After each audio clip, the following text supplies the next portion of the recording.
There's a difference when you talk about an excuse and a reason. See, an excuse is if you say, I was late to work today because I showed up or I left home 15 minutes after I was supposed to. That's excuse. That's on you. What do you want me to do? A reason I was late to work, I was stuck in traffic. I didn't think it'd be this bad this morning. I remember there was one time going to work at and during the Disney College program. I literally, while I was stopped in traffic, went on my phone and said I was going to show up late. I ended up barely getting there on time because the traffic is bad. What are you going to do? You can't control those circumstances. So what I'm about to say, because I'm going to be critical, obviously, in a few minutes, of Arch Manning's performance against Ohio State in Texas's 14-7 loss to the Buckeyes, to the defending champion Buckeyes. Here are the reasons that he didn't play well. Absence play, which we will get to, because Arch did not play well.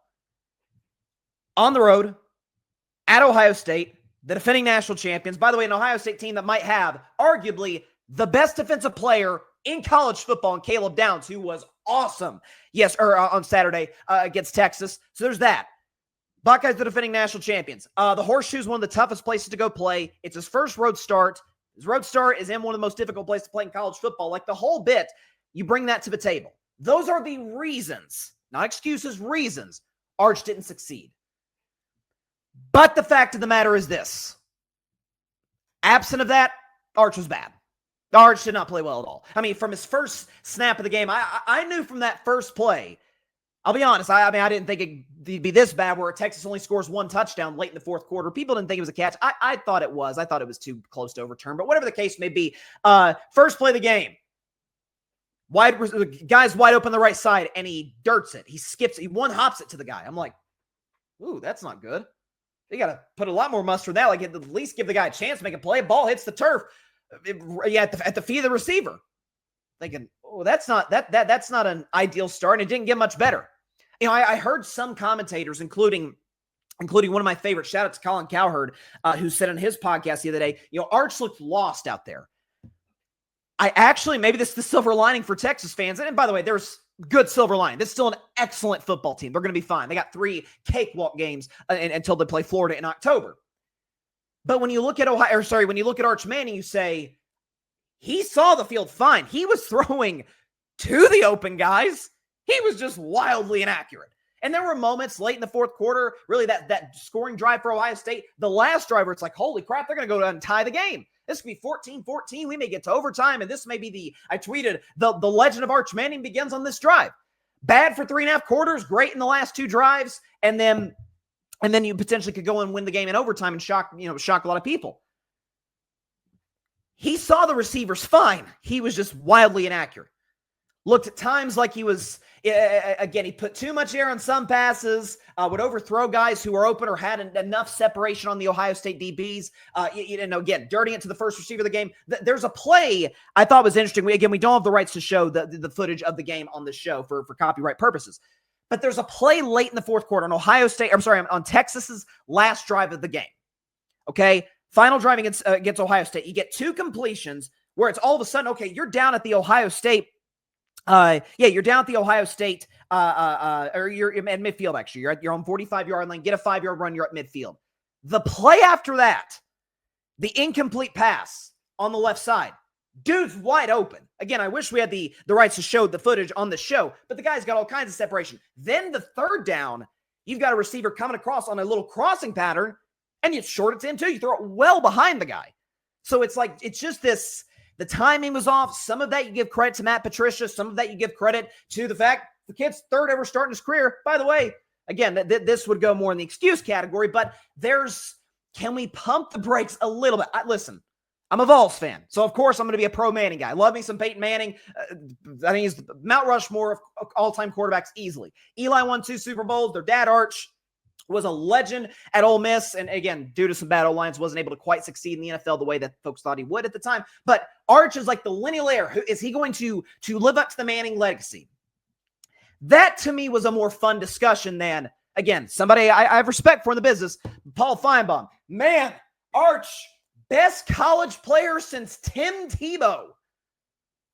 Tim Tebow, multi-time national champion, Heisman finalist, multi-time Heisman finalist. That Tim Tebow, who was a terrible NFL quarterback, was never going to succeed in the league because he couldn't throw. But in college, you can make a case Tim's the greatest college player ever. I think it's a joke that Florida hasn't retired number 15. A joke. But that's another discussion for another day.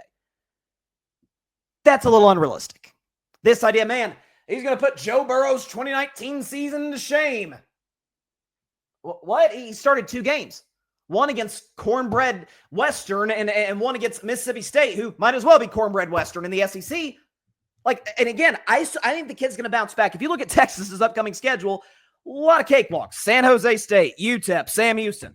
My guess is they're going to go in October 3-1 and be one of the 5 highest ranked teams in college football by that point. Then again, you got to go down to the Swamp in Gainesville. That's a tough place to go play. Texas is more talented than Florida, but that could be a back and forth. That's a tough place to go win. We know what DJ Lagway brings to the table as one of the top quarterbacks of the conference. So and this is why I said I thought Lenore Sellers was the best QB in the SEC. Garrett Nussmeier, you can make a case for, certainly at LSU. We'll talk about the Tigers in just a few minutes.